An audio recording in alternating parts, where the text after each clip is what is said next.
Cuckoo for Cuckoo Clocks is a brilliant title. This is the second segment of the fifth episode of the second season of Mickey Mouse Roadster Racers.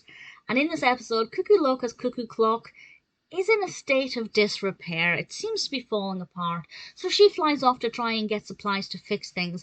And while she's away, Minnie and Daisy decide to do what they think is the right thing and give her a brand new cuckoo house.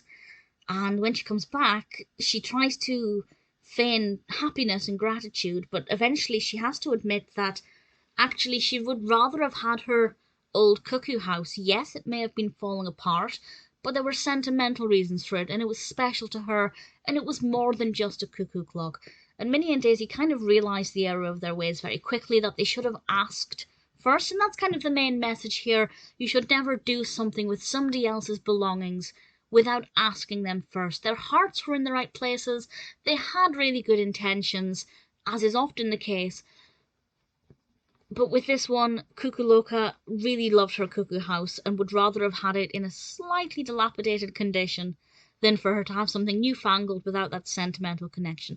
And then throughout the rest of the episode, once the message is kind of kicked in, they go on this wild goose chase trying to track down this cuckoo clock.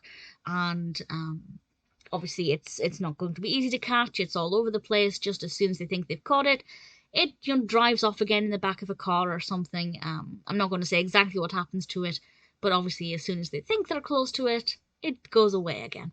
And I thought it was a really sweet message and really important as well about the value of other people's possessions, and what may seem like junk or broken and useless to one person can hold really sentimental value for somebody else, and that we should always ask and be mindful of other people's feelings before we touch, or even worse, get rid of their personal property. Being a fan of Cuckoo Loca, I have a very big soft spot for that character. I really like the fact that she was at the centre of this Happy Helper story. I think it's very moving, it's very sweet, and the adventure that kicks in once the message is delivered, I think a lot of young children will enjoy as well. It's definitely one that I thought was very well crafted, very well put together. Cuckoo for Cuckoo Clocks is definitely a strong segment.